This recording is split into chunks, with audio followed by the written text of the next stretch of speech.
I think it is clear to believe in the power of ideas. Fresh thinking to the Manhattan Institute.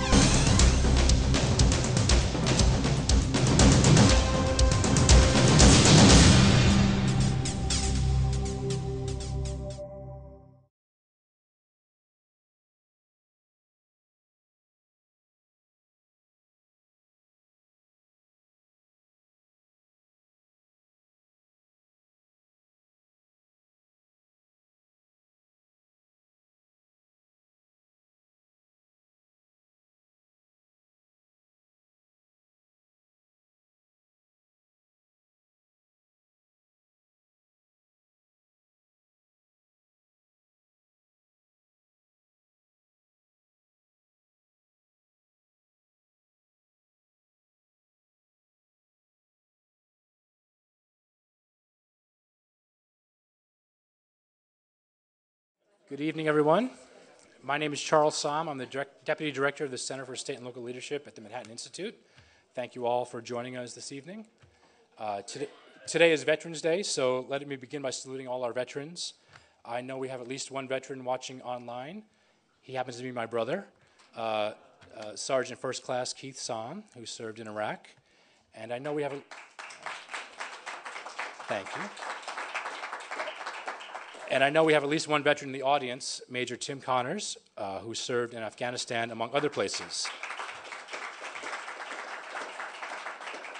So thank you to all our courageous, patriotic veterans who are out there watching or in the audience. And it should be noted that the smartest thing that Tim Connors ever did was marry Ellen Connors, who is leading the district in Clarkstown in upstate New York. And she is a real dynamo and leading a lot of the reform that's taking place up there.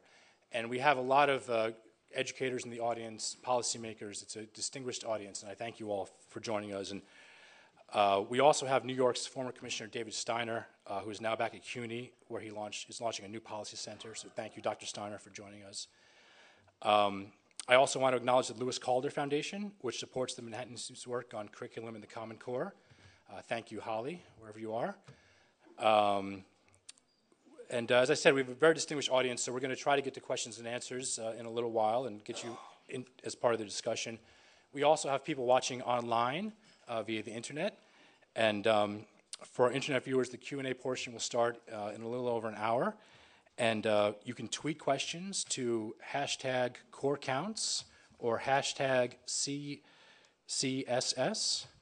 Or if you're a Luddite like me and don't have a Twitter account, you can email me at csahm@manhattan-institute.org. So today is Veterans Day, and next Tuesday is the 150th anniversary of the Gettysburg Address. So it is altogether fitting and proper that we are met here on the third floor of the Harvard Club this evening. The Gettysburg Address is the most eloquent speech in American history and probably the most essential document with regard to understanding the nation's continued struggle to live up to its founding ideals.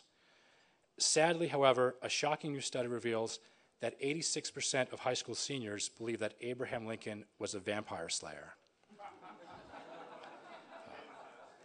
It's not quite that bad, but a real study by the American Council of Trustees and Alumni recently showed that 83% of recent college graduates could not identify the Gettysburg Address as the source of the phrase government of the people, by the people, for the people.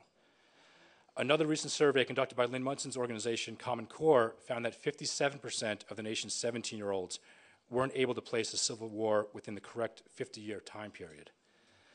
To me, that is just a tragic statistic. I mean, some people argue that in the age of Google, students don't need to know dates of events, but how can any meaningful discussion of U.S. history take place if students don't possess enough background knowledge to know when this seminal event in American history, the century in which it occurred?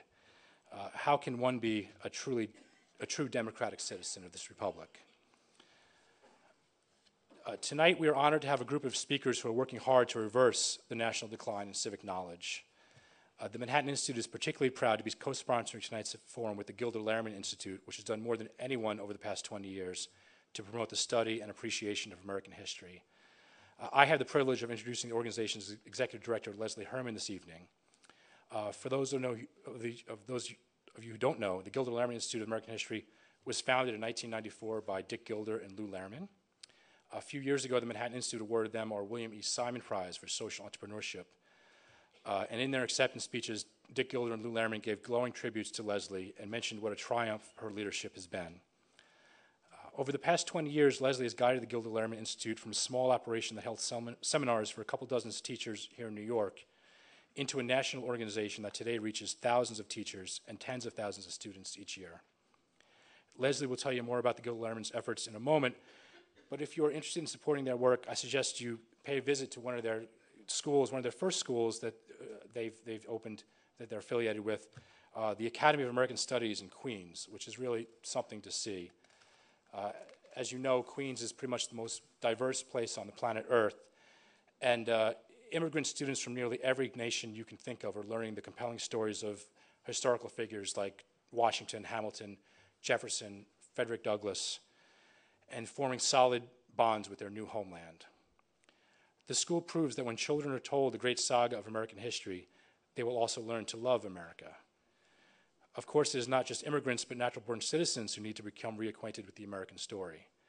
It is important that we know who we are and from where we've come, the mistakes we've made, the triumphs we've shared, the values and principles that have guided our nation for well over 2 centuries, our liberties, and those who fought to preserve them.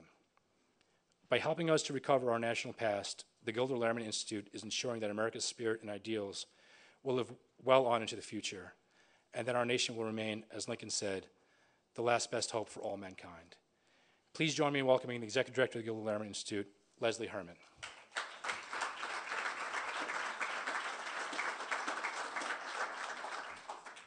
Wow, thank you for that lovely introduction. The Gilder Lehrman Institute thanks you too.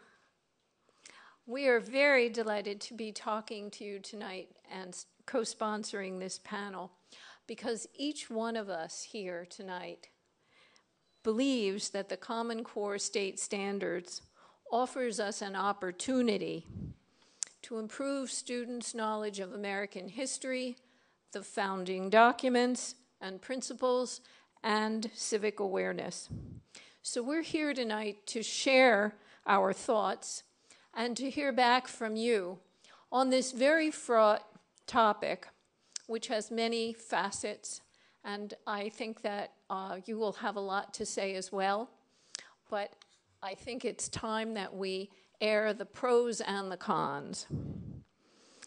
For the Gilder Lehrman Institute, the Common Core is not a huge departure from what we've been doing for nearly 20 years.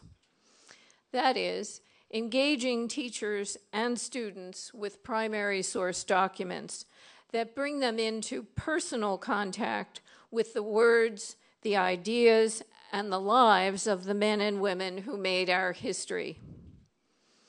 The Institute is fortunate to own, thanks to Dick Gilder and Lou Lehrman, a collection of more than 65,000 documents in American history, spanning a letter from Columbus to Ferdinand and Isabella, describing the new world he just discovered and asking them for more money, to a letter from Albert Einstein to President Truman, warning of the dangers of the atomic bomb. There's a lot of history in between those two letters, and the collection covers quite a bit of it. In fact, one of the major motivations that Dick and Lou had in creating the Institute was to give students and teachers a chance to engage with documents such as these. We have embraced the Common Core for 3 reasons. The first is, it's a transferable skill. Once a student learns how to read a complex nonfiction text, and that's the language of the Common Core, which you're going to hear about from our panel tonight and how it works, he or she can read any complex nonfiction text without fear. This levels the playing field. Since any student can learn how to read a text, not just the gifted and talented, the the AP history class or private school students, but every child. One of Tim Bailey's 8th grade students last year asked him, "Mr. Bailey, could I use this reading technique on my science homework?" Mr. Bailey replied that transferring the method would be quite all right. Secondly, it's interdisciplinary. The Common Core was actually created for English and math. And our mission, of course, is to put history into the English Common Core. By bringing history into the Common Core, it opens up a broad humanities perspective. For example, English teachers teaching the red badge of courage. How about teaching it along with letters from soldiers writing home from the battlefield? And the Gilder-Lehrman collection, I might add, has 10,000 Civil War soldiers' letters from the battlefield. This allows students to compare fiction and reality. Or better, how about this? English teachers working in tandem with history teachers. Read the Red Badge of Courage. Read the Civil War letters. Analyze a Winslow Homer painting, like the Sharpshooter, for example, that was just at the Met in the show on Civil War paintings.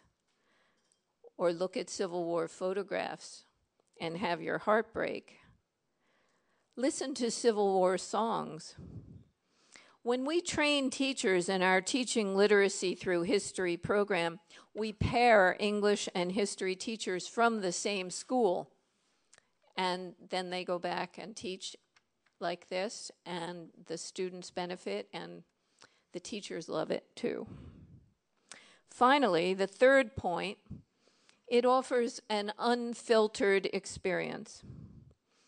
When students read the Gettysburg Address, and one of the things that Common Core training teaches them to do is to read this complex nonfiction text and analyze why Lincoln uses the word dedicate 5 times.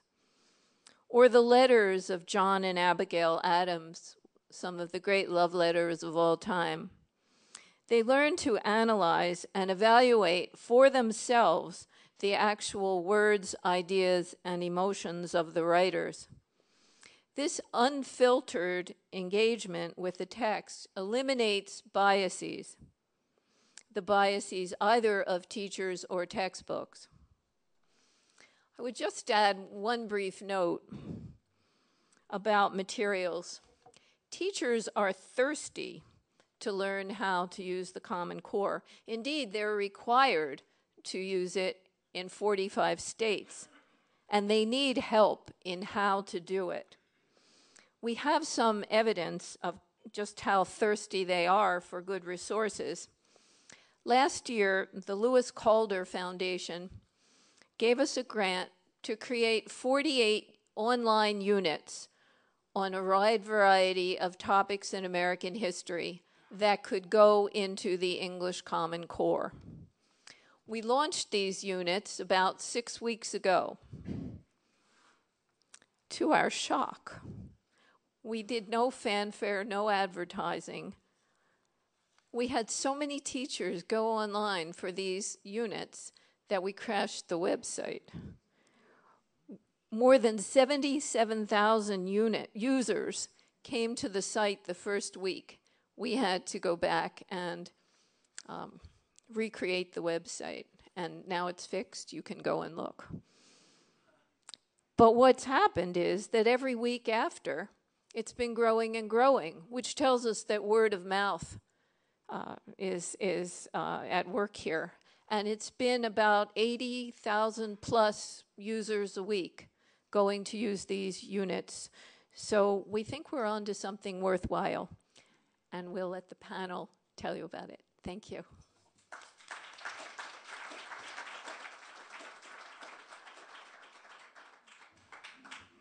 Thank you, Lesley.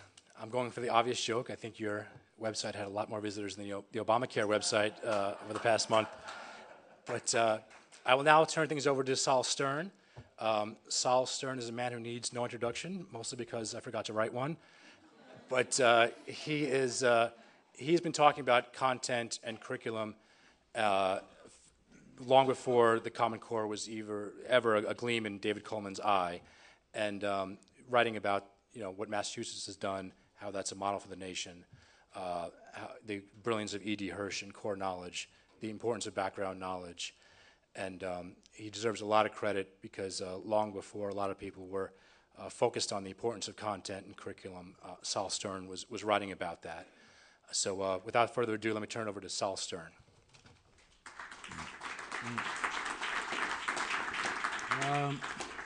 Thank you, Charles.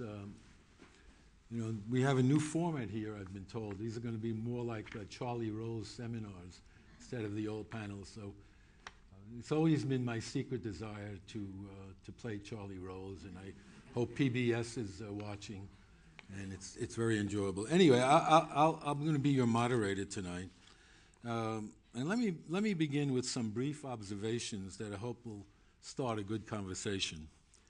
Our founding fathers believed that the Republican experiment would work only if America's common schools transmitted to America's future citizens a deep knowledge of our democratic heritage. But what would the founders have said if they knew that only 7% of American eighth graders could identify the three branches of government? And that's according to NAEP. Or that, according to a survey conducted by Lynn Munson's group, 57% of the nation's 17-year-olds couldn't place the Civil War within the correct 50-year time period. It gets worse. A new study has found that 83% of recent college graduates were unable to identify the Gettysburg Address as the source of the phrase, government of the people, by the people, for the people. Clearly, we need a national discussion about this undermining of our democracy. We need to know how it was allowed to happen and what should be done about it. This disaster did not occur by accident or neglect. It wasn't because of the teacher unions or because teachers are too lazy to teach kids about their American heritage. Nor did it happen because our kids have been watching TV or tweeting too much. Actually, as E.D. Hirsch has shown, it happened because of a deliberate abdication by the dominant forces in teacher education. Based on their understanding of trendy progressive education theories, the ed schools decided there was no need for schools to follow a set curriculum.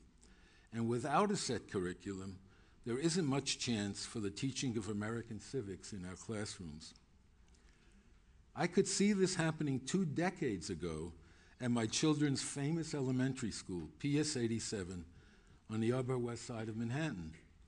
Because the school had no coherent grade-by-grade curriculum, my son's 3rd grade teacher could decide on his own to devote months of classroom time to a project on Japan, which included building a Japanese garden. The kids loved it. But when I finally expressed my concern about the lack of any direct math instruction, the teacher reassured me that constructing the garden required real-life math skills, and not to worry, my son would develop at his own pace. And then came the 4th grade teacher who gave my son math assignments in which he was asked to calculate how many Arawaks were killed by Christopher Columbus. At PS 87, also known as the William Tecumseh Sherman School, children were taught almost nothing about such foundational subjects of our civic culture as the American Revolution, the framing of the Constitution, and the Civil War. I can still vividly recall a conversation with my younger son and several of his classmates when they were in the 4th grade. I innocently had asked the children what, if anything, they knew about the great man their school was named after. They gave me blank stares. After further conversation, I realized that not only hadn't the children been taught about the military leader who had helped bring about the end of slavery, but they knew almost nothing about the Civil War. Even more disconcerting was what PS 87's principal said when I told him about my conversation with the students. It's important to learn about the Civil War, he admitted, but it's more important to learn how to learn about the Civil War. We have to give children the tools to be able to research these things and to think critically. These are some of the things that got me to writing about the schools and about American education. And for a long time, I had given up any expectation that common sense would penetrate what Hirsch has called the closed thought world of progressive education, so perfectly illustrated by PS 87's principals and teachers. But then, finally, in 2010, came the Common Core state standards, now adopted by 45 states. It isn't a panacea for the problem we are discussing today, but there is something important that the standards document says about curriculum and content knowledge that could make a real big difference. So let me quote this passage. While the standards make references to some particular forms of content, including mythology, foundational U.S. documents, and Shakespeare, they do not, indeed cannot, enumerate all or even most of the content that students should learn. The standards must therefore be complemented by a well-developed, content-rich curriculum consistent with the expectations laid out in this document. Now, our panelist Robert Pondiscio has famously said that these are the most important words in education reform today, and I agree. Until the Common Core, there was little chance to convince the education schools that the key to expanding our students' understanding of the American heritage lies in a rich, coherent, grade-by-grade curriculum. Now, at least, there is an opening for restoring content and civic knowledge to our children's classrooms. The distinguished panelists with us this evening have been doing great work using this opening to rescue American history and civic knowledge from years of neglect in the schools. And so now I'm going to turn to each of them to tell us what they've been doing and what lessons they have learned. And the person who really should open this is Lynn Munson, because she's been a pioneer in this effort. Lynn was the executive director of the National Endowment for the Humanities during the Bush administration. Then she created an organization called Common Core, which probably could sue for copyright infringement, and was there long before the Common Core state standards, and doing that work, pushing for a Common Core curriculum. Lynn has also published a K-12 ELA curriculum aligned with the Common Core state standards, and it's available on the website, and it's being used by a lot of schools around the country. She had a great staff for doing that. That's a private joke. So Lynn, why don't you start us off telling us about how you see the Common Core standards, and what kind of work you've been doing, and what chance there is to straighten out PS 87. PS 87. I need to study that particular case in a little more detail. Well, if I can just explain a little bit more about my organization, which we did found in 2007 before the standards were a glimmer in David Coleman or anyone else's eye. We grabbed the words Common Core because they, of course, refer to the idea of a shared body of knowledge that we believe all students should have. We is the group of education leaders that started Common Core, including Juan Rangel, who is a founding member of our board, Barbara Bird Bennett, who is now CEO of Chicago Public Schools, and Tony Cortez, who retired about a year ago from being the #2 at the American Federation of Teachers, and many others, including some wonderful master teachers. And we started talking about this message of all children in America deserving a full, comprehensive education in the liberal arts and sciences, and trying to push back, obviously, against the narrowing of the curriculum. And as we kind of advocated for this and conducted research behind it, and I'm so gratified to hear some of that research quoted today, we would hear from the field we agree with you. We agree 100%. Teachers are dying for this. But what should we use? Because when the salesmen from Pearson and McGraw-Hill and the rest come, the kind of curriculum you're describing is not what they're selling. We can't find it. So we had precious few examples to point to: the International Baccalaureate curriculum for the upper grades, Cornell's curriculum for the lower. We're big fans of Singapore math at Common Core. But this was a handful, really. And so with the advent of the Common Core state standards, which indeed we believe are very sound, and we're far from alone in that analysis, we decided that we would try to make some curriculum ourselves. And we started with the ELA project that Saul describes. We have moved on to create a history curriculum, also with the support of the aforementioned Lewis Calder Foundation, for which we are very thankful. It's a K-5 curriculum we call the Alexandria Plan, named after the great library at Alexandria.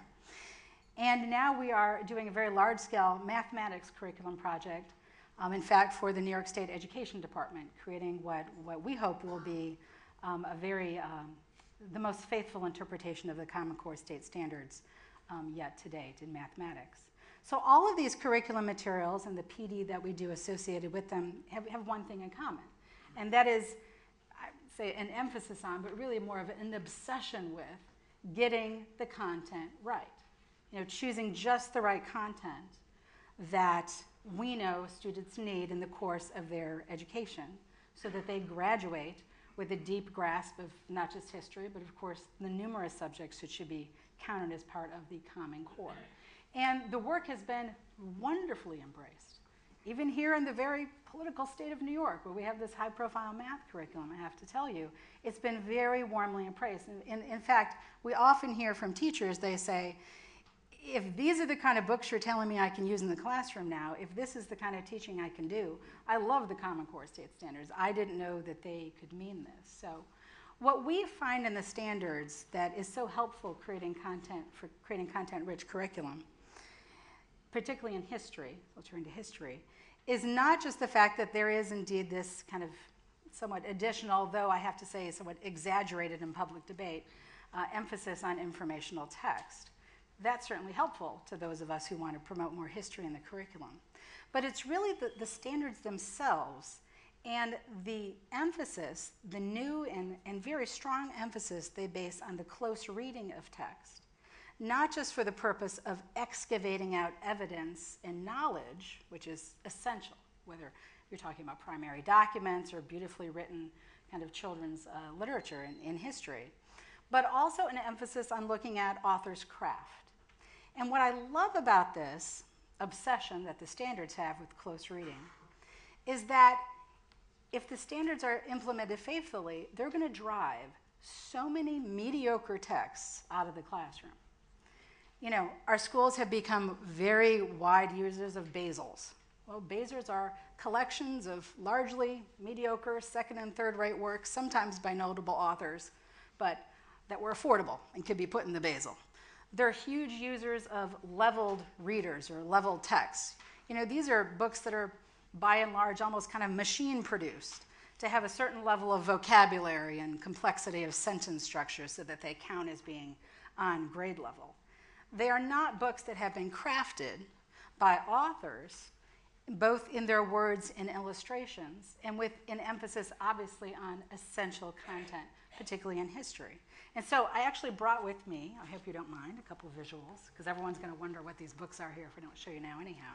So these are from our Alexandria plan, a couple of books that on which we have based, we have 72 different, we call them text studies of particular books, and we try to show teachers how you choose just the right book, and then what you do with it in the classroom in terms of walking your students through a cascade of text-dependent questions through which they will mine both the knowledge in the book and a look at the author's craft. So this is about the Apollo 11 mission. It's a beautiful book, wonderfully written and wonderfully illustrated.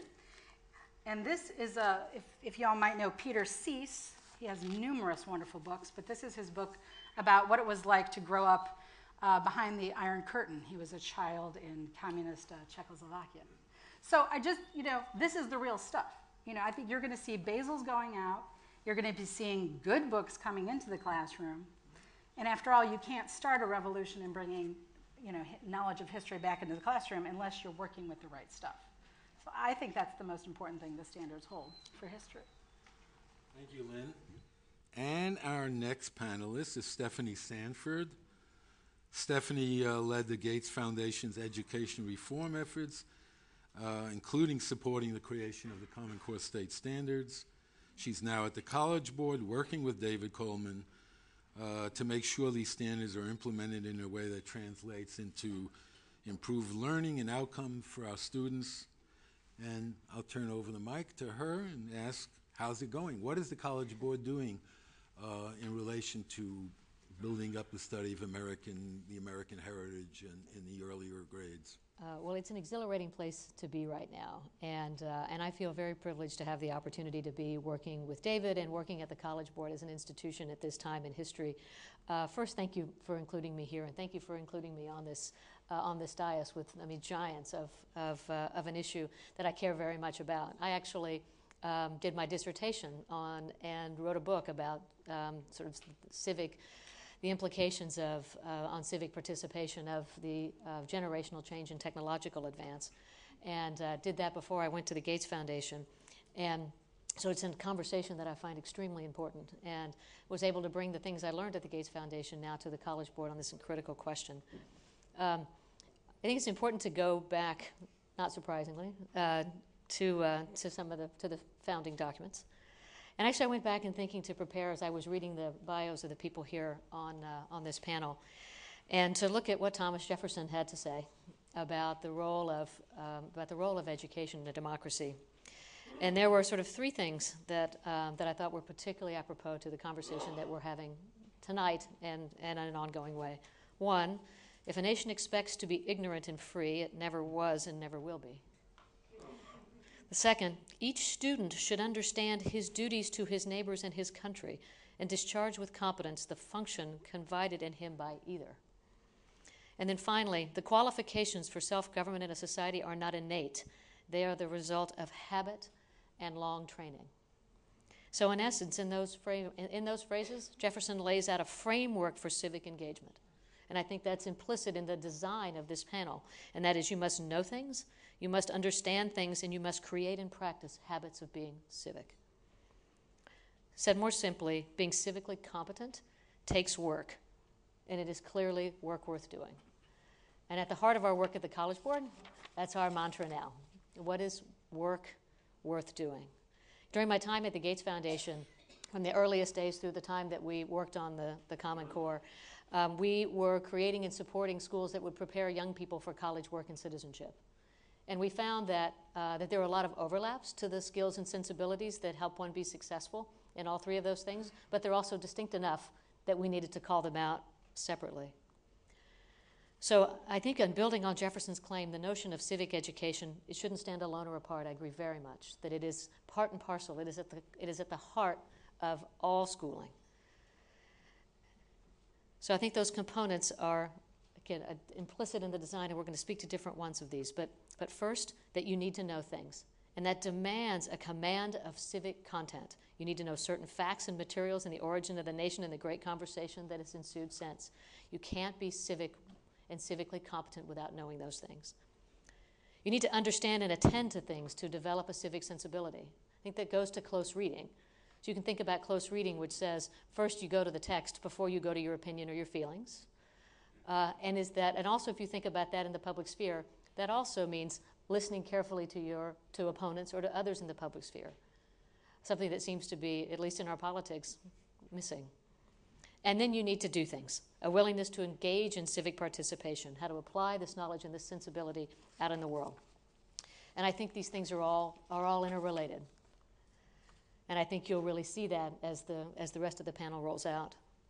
So what's the College Board doing? So one, civic content. In a very direct way, we have completed a sweeping redesign of AP history to make it more compelling and to make students more like historians.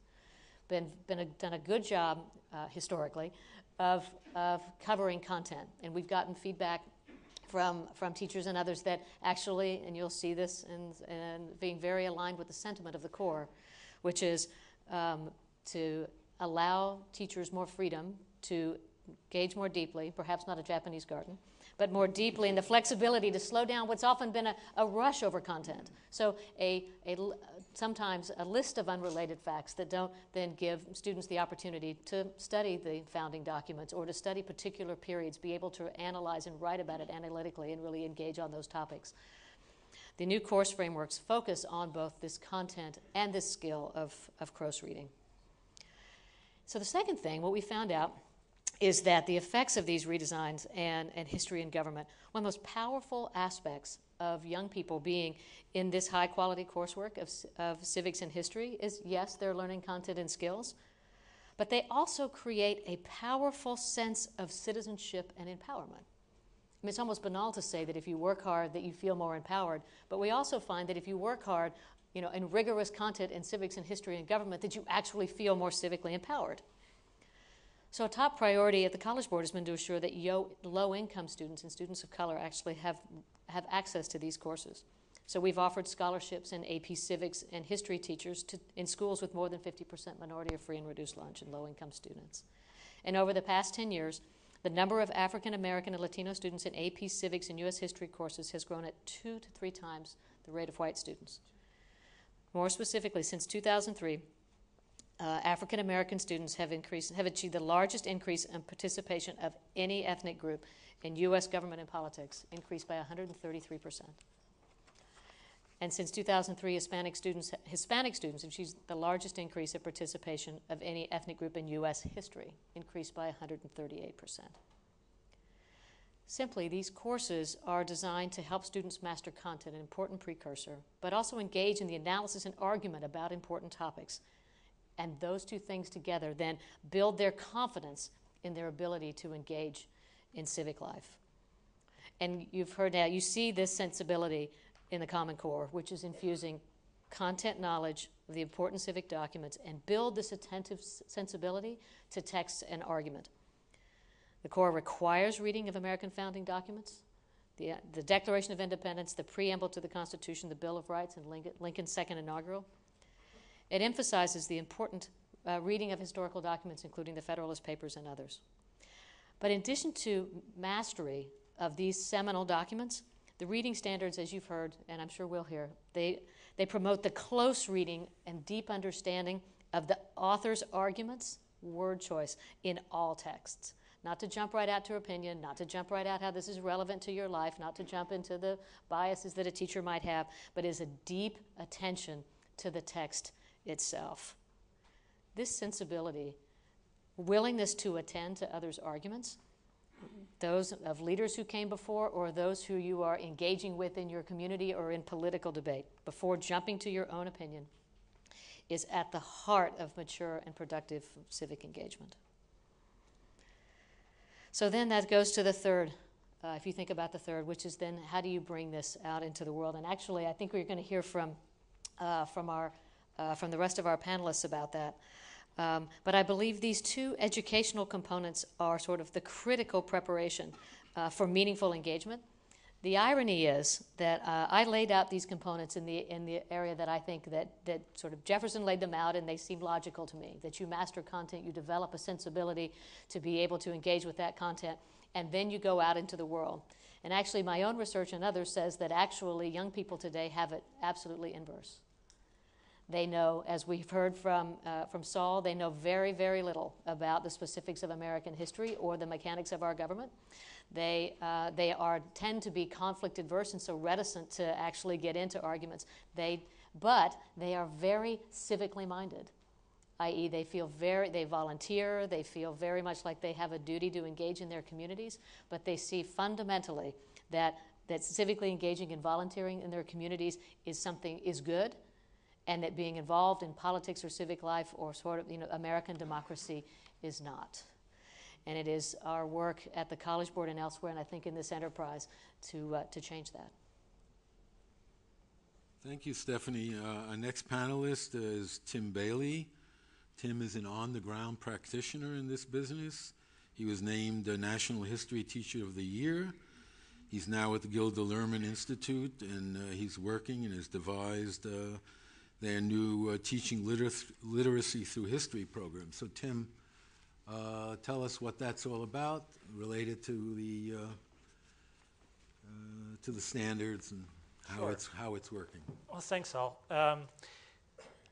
I came to this a little differently, I think, in that I was a practicing classroom teacher teaching 8th grade U.S. history in Salt Lake City. When you hear Salt Lake City, you usually don't think of the kind of population of students that I was teaching. Salt Lake City is a port of entry for the United States, so we have a very diverse population in a part of the city.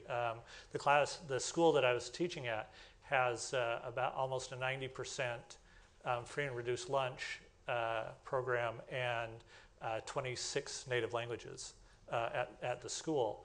And so it's not typically what you think of when you think of Salt Lake City. Most people, when I tell them that I teach in Salt Lake, have two things come to mind. The first being that all of my students sit in nice straight rows. They're all blonde, and they all are sitting there waiting for me to fill them with knowledge, and that I have more than one wife. Neither of those is true.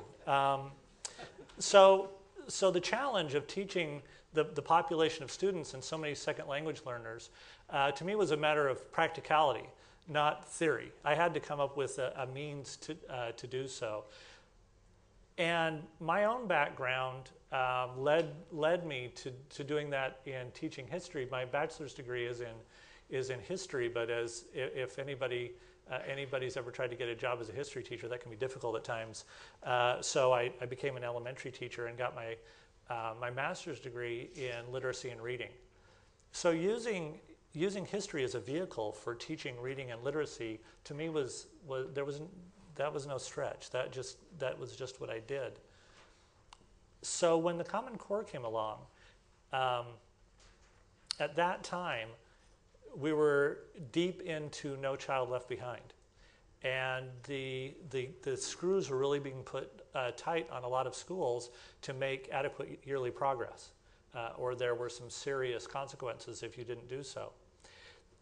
The unintended consequence of that was that any subject that was not tested, either in ELA or in math, was pushed aside in favor of more teaching in those subject areas that were going to be tested. So subject areas such as art and even history were pushed to the back. And what I saw, the phenomena that I saw occurring, was that many schools, people that I knew around the country, especially elementary schools and Title I elementary schools, were no longer teaching not just a full slate of U.S. history, but U.S. history at all. And that I found tragic. And that there needed to be a way of integrating history into ELA to make that happen. Well, then comes along the Common Core. And it was very precipitous that I was asked to go to lunch with Lesley and Jim Basker, the president of Gilder-Lehrman, and the question they asked me in this very building, as a matter of fact, is kind of symmetric. This is kind of where this program started, and here we are tonight. They asked me, how do we get the teaching of U.S. history back into classrooms, in so many classrooms where it's not around anymore? And I said, this was several years ago, I said, you know, I've heard there's this thing coming called the Common Core. And if we can get on the front of that wave, if we can get history as that nonfiction piece that is the content that drives the requirement for nonfiction in classrooms, then I really think we can make a difference. I really think we can have an impact. And the very next day, I was at a meeting, and the presenter was David Coleman. And I went up to him after the meeting and I said, Mr. Coleman, have I got an idea for you? I can hook you up with the Gilder-Lehrman Institute, which holds over 65,000 documents in U.S. history, and we can create something that will drive nonfiction using history in the Common Core. And that was how teaching literacy through history began. And initially, all I did was I wrote 10 lessons 10 unit lessons, one for each era in American history, and we put it up on our website. There was no announcement, there was no fanfare, there was no promotion. We just put them up there just to help teachers. Like, here's a template, here's something you can follow to do this with. That was a year ago last September. And if you Google, at that time, if you Googled U.S. History Common Core or American History Common Core, you found that those lessons were the #1 hit on Google. And they've been ever since. So for the past year, and like Lesley said earlier, we've now added, we're around 50 of those covering all eras of American history and all sub-eras. And we plan on, of course, on adding to that. So to me, this whole effort has been for two things. The first was to get U.S. history back into classrooms and to give teachers a vehicle to do so. And through English language arts and through nonfiction and the use of great, seminal, important, critical documents in U.S. history to get those back into classrooms. The second was to create a method, a skill set for students to be able to talk to those documents.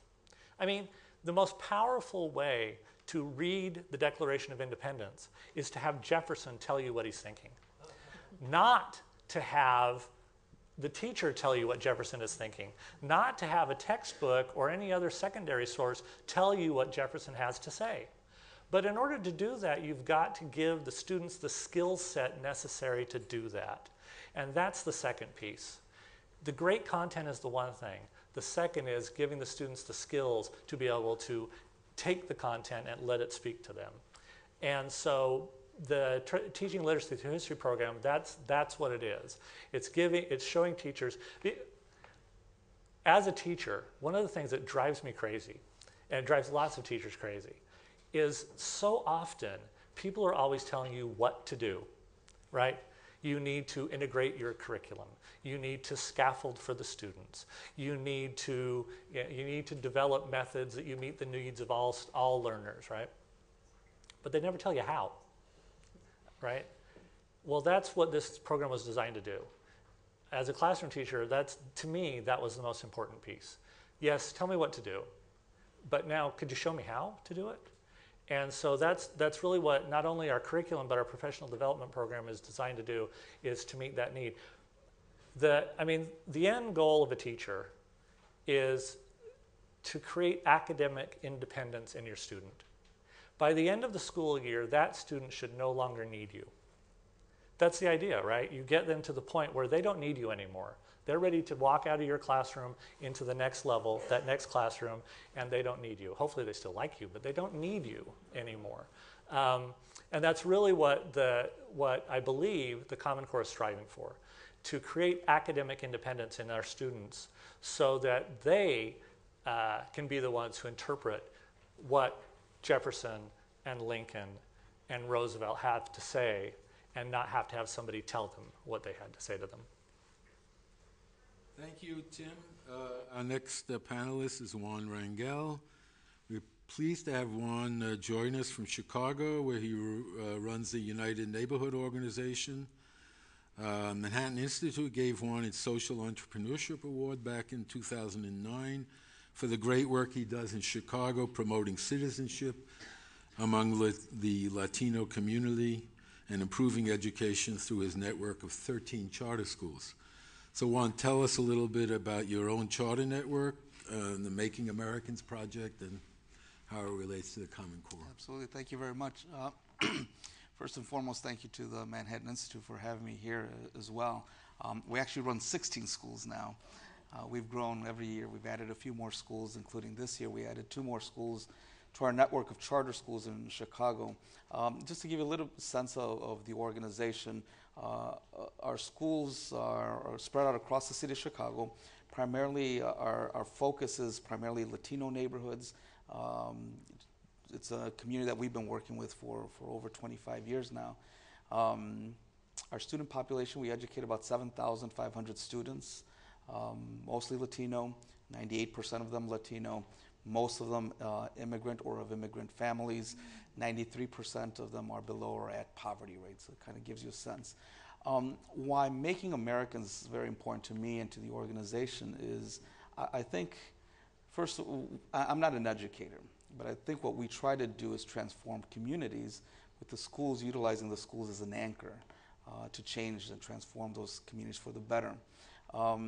We say that this is a nation of immigrants, right?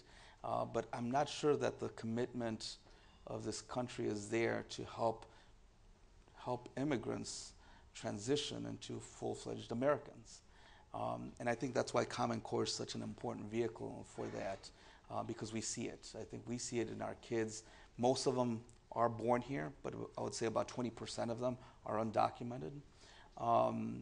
This is a community, as every other immigrant group has before it, is in a state of limbo, right? They're not sure if they're going to be here for the long haul, but most of them do stay here, right? And I think we, as a nation, have to have that commitment to help transition and assimilate immigrants into full American society. And if it's not the school, then who else? Who does that? If you think throughout history, great cities like New York, Boston, Chicago, you had different vehicles for that assimilation process to take place. You might have had better schools than the schools that we have today. You certainly had political organizations, right? The old ward organization, the old Democratic Party organizations, for better or for worse, that would help in that transition, make them voters, help them come out and vote. You also had a very strong Catholic church, and maybe there was Catholic schools that would help in that assimilation process. Most of those are very weak institutions. You don't have that anymore. And so what takes its place? And I think we see ourselves as playing a role in that space that's been left vacant. We don't pretend to educate every immigrant, every Hispanic child, but I think after 15, 16 years of successful schools, large population of immigrants, high poverty rate, I think we've been able to show that there's something to this, where if we share a commitment to ensuring that kids value not only the democratic process, but actually own it, that families own it, that they see themselves as being here for the long haul, then you have a commitment not only to the school, that institution, not only to the community, which we're trying to transform, but perhaps to their city and to their country. That's what we do. We believe that. Unfortunately, I think that we find ourselves in a period of, maybe it's political correctness or something, where it's not fashionable to wear American lapel pins, maybe. It's not fashionable to be a patriot. It may not even be fashionable to teach a sense of love of country. But that's an important thing if we're going to help people like the folks in my community transition, so they can adopt this and make it their own, even though they're born here. Many of them are. That's the commitment that we have. And when we say making Americans, I think that's the task that we have across the country, not just at UNO. We're in the midst of a big debate in this country about immigration reform, and I think that's a big question. Will these folks, newest immigrants, become American? Will they learn the language? Will they adopt the ideals of our Constitution? And I think they will. But I think on the other end, we have to show a commitment that we're willing to help in that transition. And I think that's the biggest challenge that our nation faces, one of the biggest challenges that our nation faces in terms of the immigration debate. Do we have the political will to do that? Common Core, I think, gives us a tremendous opportunity to address that in a structured way, where teachers are actually doing this, where there is a process by which we do it, whether it's purposeful, making Americans, or it's part of the education process for any child. Even though I mentioned that most of our kids are of Hispanic descent, most of them of our Mexican descent, I always say we don't run Hispanic schools. We run American schools, very much American schools, classic American schools. And I think that in that way, our kids are the beneficiaries, but also our communities and I think our country overall. But I think we as a society have to ask ourselves that question. Are we committed, not just to immigrants, but across the board? Are we committed to helping families, kids society to adopt this country as our own. And I think that we kind of sit on the bubble there too often.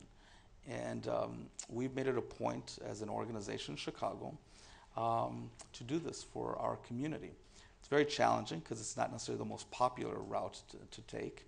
But I think ultimately the success in our test scores bears out. You don't have a waiting list of 3,400 students trying to get into your schools if this is not something that parents want for their kids. It's working, it's succeeding. We just have to multiply that across the country. Just a brief story. I said love of country. I participated in a similar discussion, kind of more of a roundtable discussion with a number of educators about this topic. And I mentioned that I think that one of the things that we ought to be promoting is a sense of love of country. And a teacher that was within the group said, I don't think that's my job. I don't think that's my job to do. And she's a great educator, not a knock on her. But it was an interesting thing for me to hear that saying, from a teacher saying, that's not my job to teach a sense of love of country. And she points out, well, what if we were Nazi Germany? And we're saying that we have to teach our kids love of country. And my response was, we're not Nazi Germany. I think we have to cross that line still. We have a long way to go. So that's what we do. Thank you, Juan. And our final speaker, Robert Pondiscio.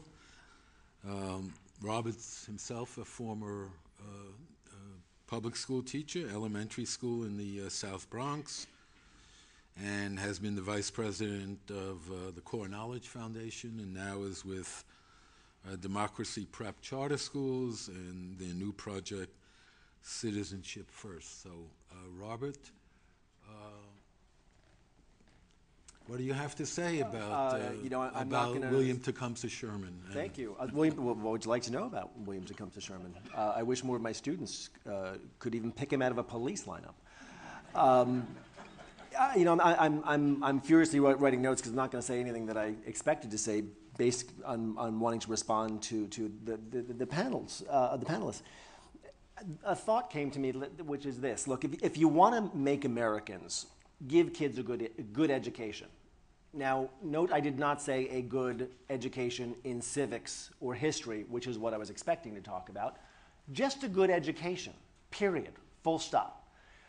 I don't know of any more closely correlated data point or data set in education than the correlation between civic engagement and education level. It is axiomatic. The further you go in school, the more likely you are to vote, to volunteer, to be civically engaged, however you choose to describe that. I've become fond of saying, as a result of this, that the first and most important relationship that a child has with a civic institution is with his or her school. And as that relationship goes, so goes that lifetime of civic engagement. It'll either happen or it will not. Every election cycle, we hear about disenfranchisement. It's a concern at polling places, in state houses, with gerrymandering. It should be a concern at IS 322, at the Roberto Clemente School, at Washington Irving High School. That's where disenfranchisement happens. That's where we lose kids, where we fail them educationally, and then they fail to become engaged citizens. This has been the obsession, I guess is a fair way to say, of Democracy Prep from its founding. There's a gentleman who I'm sure you probably all know or have heard of named Seth Andrew. He's that guy in the yellow hat that you always see around at these discussions, who has an evangelical zeal about this. And as evangelists are wont to do, he has converted me and brought me under the tent. So what do we do with Democracy Prep in the name of civic education? Democracy Prep is very wedded to, for lack of a better description, authentic civics, where civics is not a subject that you study, it is something you do. So if you were on the streets of Harlem last Tuesday for Election Day, you could not have avoided seeing lots of little kids, and older kids as well, in yellow shirts that say, "I can't vote, but you can," in their yellow Democracy Prep hats. And they would canvass people on the street, registering them to vote if they were not registered, pointing them to the polling places, urging them to go out and exercise their franchise. Democracy Prep started, I believe, in 2006 with 1 school. It's now up to 9 schools, 8 here in New York, 1 in Camden, New Jersey. I believe the figure is that they have registered 50,000 voters in Harlem and elsewhere in that time, which is wonderful. But it's not enough. And this gets to the work that I was brought in to do. If we were being really candid, and I hope we can be, I think we would admit at Democracy Prep that we have been better at the doing of civics than the knowing, as it were. In other words, we do these wonderful authentic civics programs like the Get Out the Vote drive on Election Day. We take kids to Albany and to Washington to meet with their legislators or their congressmen to lobby on behalf of bills. You can't go to one of these contentious PEP hearings on co-locations without seeing those ubiquitous kids in their yellow shirts and their yellow hats testifying on behalf of trying to create the educational promise that they benefit from. These are all very, very good things. What is missing is perhaps some of the historical knowledge, some of the background, some of the civic knowledge to pay off those civic skills, and hopefully when you add those two things together, you get that civic disposition, that lifetime of active, engaged citizenship that we're shooting for. So that's what I'm doing. I'm working on trying to, with my background from core knowledge, trying to undergird the wonderful authentic civics work that we do with that sense of history, that sense of context.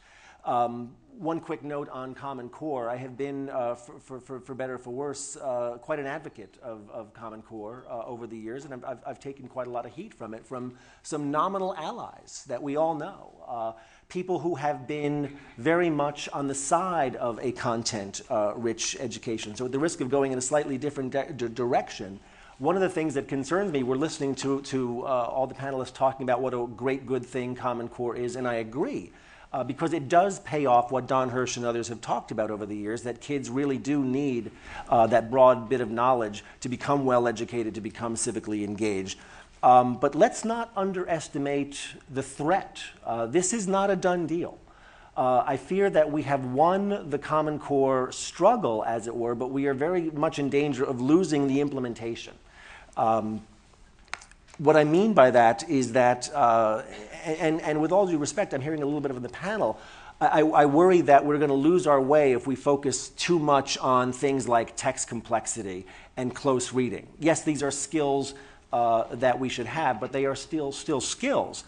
I think I know Don Hirsch's mind well enough to say that if he were on this panel, he would say, well, wait a minute, this sounds an awful lot like reading strategies. This sounds an awful lot like some of the stuff that we do, that if kids don't have this broad knowledge, they're not going to be able to do very well anyway. So again, that is not a criticism, but just a cautionary note, that the eternal verities of education don't change with Common Core. We still need kids who have a rich store of background knowledge to be competent readers, speakers, writers, thinkers.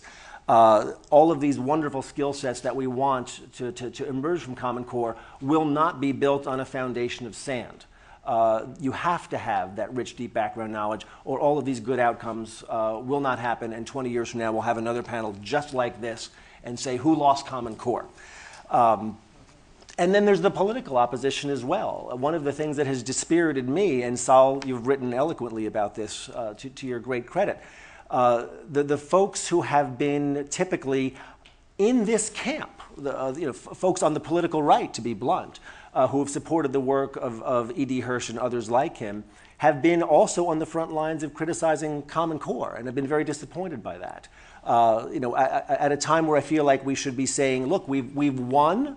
Let's now talk about what teachers teach, what children learn, which to me has always been all that matters in education reform. I'm not being dismissive of those who talk about teacher quality and funding and charters and whatnot, but at the end of the day, if we're not having an important national conversation about what teachers teach and what children learn, it's going to come to no good end. I worry that we're squandering that opportunity, or too many of us are squandering that opportunity, by relitigating Common Core instead of having that very important conversation. So the battle's not over. By dint of the fact that you're here and these panelists are here, I think that important strides have been made, but it's a first step and a first step only. Thank you, Robert. And I'll pick up. What's our schedule? How many? What's Just time for one or two questions, and then we go to the audience. Okay, we're going to have a couple of questions, and then we're going to you guys, okay? So let me pick up on what you said, and I'm glad that you said what you said. It's something I've been saying, that it's an opening, it's a beginning, but the battle will be won in state education departments all over the country and school districts all over the country when it comes to actually doing curriculums, because we've always had standards. New York State has had standards. Massachusetts had standards, and then they had better standards. The real question is, do you enforce the standards and you back it up with a curriculum? And there's a lot of bad news out there. Pearson was mentioned on the panel. Well, the fact is that despite the fact that New York State has adopted the core knowledge as the preferred curriculum for K-2, the DOE has given its schools a choice of core knowledge or Pearson. And guess what? Out of 250 elementary schools, only 86 are doing core knowledge. The rest are doing a curriculum created by Pearson, which has the stamp, Common Core on it, but it's full of basils. It's the same old stuff with a new label on it. That's going to be a big battle, so I want to sort of extend the conversation. What exactly can people like yourselves in different areas, College Board, Common Core, Gilda Lerman, what can we do to put pressure on the actual actors, the state education departments, the commissioners, the chancellors, whoever the new chancellor is, to make sure that the standards which you pledge to implement are done so in the way in which they suggest should be implemented, with a content-rich curriculum. So I'll throw it out. What do we do? Let's have some. Sure, this is not my idea. I think it actually may have been David Coleman's idea, but it's a good idea. What we need is something like a good housekeeping or a underwriter's laboratory, as it were, clearinghouse to vet curriculum. It is really, really easy to be true to the letter of the Common Core and not the spirit of it. In fact, it's hard not to do that. So what we really need, I would argue, is some third-party vetting organization that can look at stuff like Gilda Lerman's excellent work and say, yeah, this is Common Core aligned, because the easiest thing to do, and we've all seen it, is just take your same old, stamp a label on it that says Common Core aligned, throw it out the door, and you really have no change. I agree entirely that we need that. I would love it if we had that as a creator of a lot of CCS-based stuff. The other thing, though, that we need to do, because unfortunately we've been talking about that for about a year and a half and nobody's stepped up to the plate, it doesn't look likely to, is I think we need to work quickly and do incredibly good work, incredibly content-rich work very quickly, because let there be no doubt about it, there is a serious race going on. And it's not a race against the critics of the standards, honestly. It's a race against the inertia of continuing to do the same thing with the same terrible curriculum materials. Unfortunately, most of the people who gravitate to our materials are teachers who then find it, they love it, they become advocates for it within their school and then within the district, and then it's successful and it's embraced. So you need to push it out there. It needs to be easy to use, and it needs to be wonderful. And I think you'll win over a surprising number, even all the way up to the state level where we're doing a certain amount of work, if you're able to do that. So. Well, the Common Core will succeed when teachers see it succeeding. I mean, if you use strategies in your classroom and materials in your classroom and content in your classroom, and it's successful, then you'll keep doing it. And then it'll spread through your school. And so the biggest danger that the Common Core faces when it was first rolled out, when the conversation that David and I had, was that I told him the biggest danger in the Common Core is that if it is not done well, if teachers are not given good professional development and good guidance on how to implement this successfully in their classrooms, it will fail, because they're going to go back to doing what they were doing before. And so that's really, I think, the tipping point, because where Common Core will be accepted or not accepted is not in state legislators, it's in thousands of classrooms around the country, because that's it's on the ground, each individual teacher is where it will succeed or fail. I'll jump in here. The classroom's a very important point. The title of one of E.D. Hirsch's articles is The Primal Scene of Education. What is the primal scene? It's the classroom. It'll be determined in the classroom. And now our timekeeper is we're running late. It over to the audience. We're running late. We have about 15 minutes for questions. Please wait for the microphone, identify yourself, and why don't we go right here with this lady? My name is Sheila Walton. I think the idea of Common Core is wonderful, and I'm very, very impressed by it. However, when you see the young teachers coming out of college, can they read critically? Can they write critically? Can they spell properly? That is the problem. And what are you doing with teacher college education?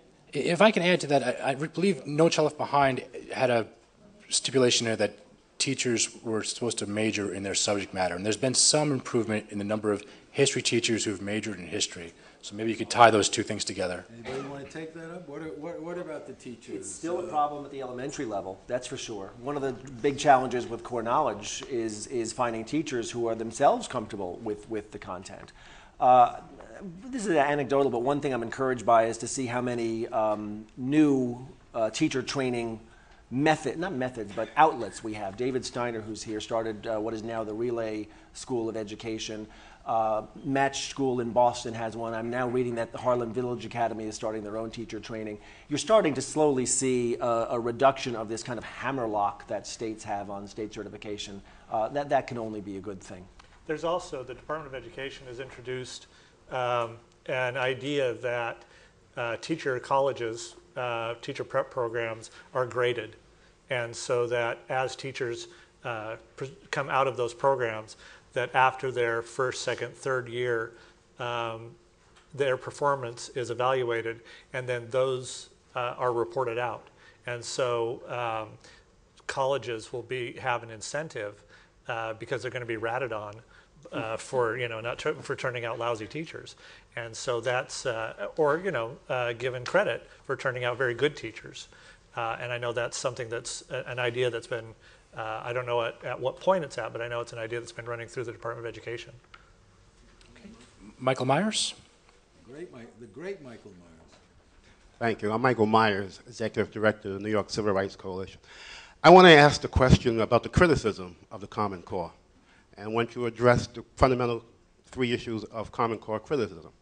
Number one is, how can you have a Common Core when there's no common agreement with respect to the nature of society? For example, melting pot versus pluralism. How can you have a Common Core for students when you actually have the criticism that they're teaching to the test to the exclusion of other fundamental issues of education? And thirdly, how do you prevent the politicization of the Common Core, the curriculum, whereby teachers and others put in their own point of view about the nature of the president? For example, recent criticism, the president has certain powers and we should respect the authority of the president. And finally, with respect to the Common Core, how do you prevent the issue of ADD? Which they say that this is a generation of ADD, attention deficit disorder. Children take the test, the very next day they forget everything they had to learn for the test. Could I suggest we separate one question or two of Michael's questions, and that is the testing. Michael, you're right. We're doing too much testing. The testing of students as a basis for evaluating teachers has gone crazy, hogwire. But there's nothing inherent in the Common Core that suggests any particular system of testing. And the best thing would be if we could separate out the question of the Common Core from the issue of testing. One of the weaknesses and one of the problems for Common Core has been that it's been linked with a really defective testing system. So in that sense, you're right. But the other parts of the question, I'll throw open to Sahm. Is there more politicization because of, is there a danger of that? I don't particularly think so. I think that, as I pointed out, without Common Core, we've got a lot of politicization in the schools right now. I want to add one point to your point about testing, which is that kids forget things quickly when you've only provided them with a process level of understanding of whatever it is, whether it's mathematics or history or English literature. If you're only giving them that deep and you're not really giving them a conceptual understanding and mastery of the material, you're absolutely right, they forget it the next day. Fortunately, we found in working with the Common Core state standards that they not only support, but they promote a very deep mastery of understanding, particularly in mathematics, where we've done a lot of extensive work, and I think that's extremely important. You know, one of the things, I know you didn't want to talk about testing, but it's kind of the elephant in the room. The thing that I think will undermine, or most likely undermine, Common Core is testing, specifically a lack of patience. This is an unlovely fact about reading. You know, if math is relentlessly hierarchical, reading is mercilessly cumulative. You know, every reading test you take is essentially a de facto test of background knowledge. So that means you cannot turn around low reading scores in a year or 3 years, 5 years. It is the work of a K-12 education. So my concern is that Common Core is harder to do because it's asking you to use your literacy skills and de facto content in a way that you've not been asked, not simple recall, but applying them in new and novel ways. That's a very heavy lift, and I worry that we're not going to have the political will or patience to see that through. Okay, any more questions? Why don't we go to Charles Bruni right here?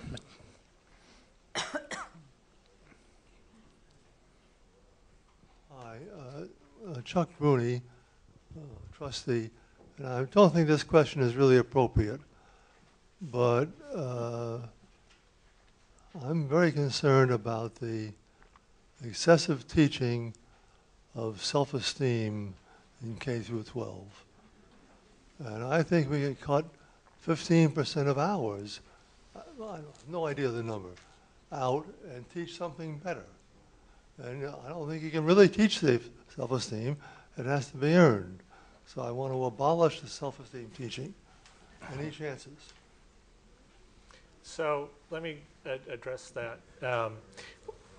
In my classroom, when I introduced this strategy, this teaching literacy through history strategy, the way that I introduced it to my classroom was we took the text of the Christopher Columbus's letter to Ferdinand and Isabella from 1493.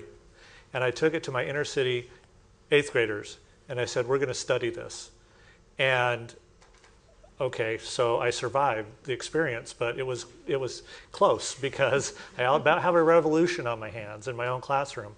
And what I did, the strategies that I used of chunking the text into bite-sized pieces for the students so it wasn't this overwhelming thing for them, of taking an entire week to dig through one document, of allowing the students and then teaching them how to go through this piece by piece.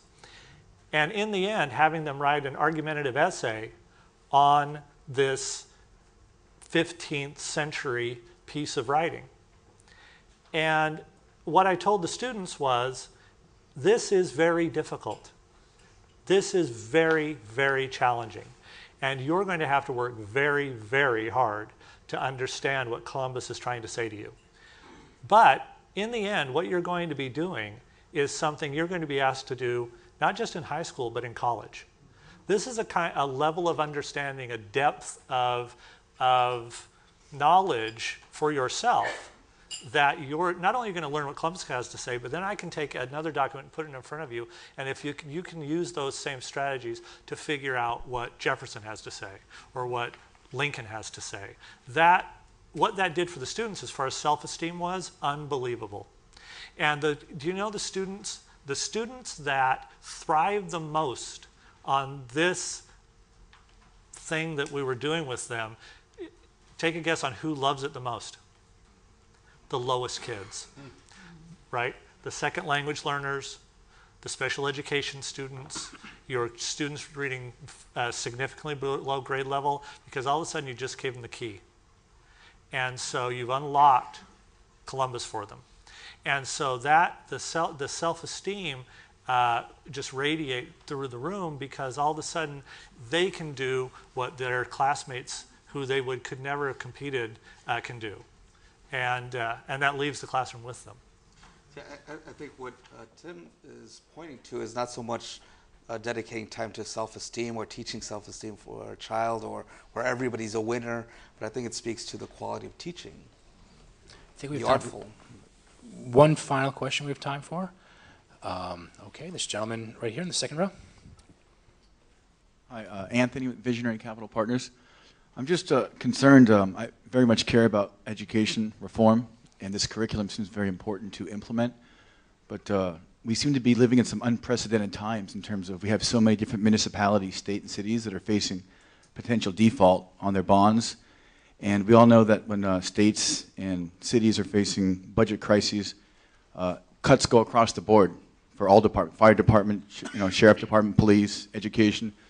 So what kind of potential mandates can possibly be put in place so as to make sure that education doesn't get so drastically that there isn't enough money left to actually implement this? Because obviously there's a lot of new books to be printed and so forth that'll come with this, I'm assuming. Well, I will say that some of the highest quality stuff that I believe is being produced based on the Common Core is either available free to the public or nearly free. It's being produced by small, nimble organizations that care deeply about seizing this opportunity that's presented by the standards, and trust that teachers and parents and others are going to want to embrace the possibility of change here. I mean, the Common Core state standards offer an opportunity for change that I don't think we will see come again in the lives of anyone in this room, and most of the people watching. And so a lot of organizations are trying their absolute hardest to leverage that opportunity for American students in a way that we hope will last for generations. And so, the people producing the best stuff, aren't making a big buck on it.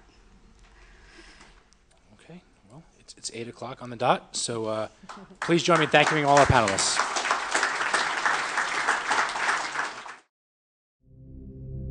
I think it is clear how fortunate we are to believe in the power of ideas. Supply the common sense and the fresh thinking of the Manhattan Institute.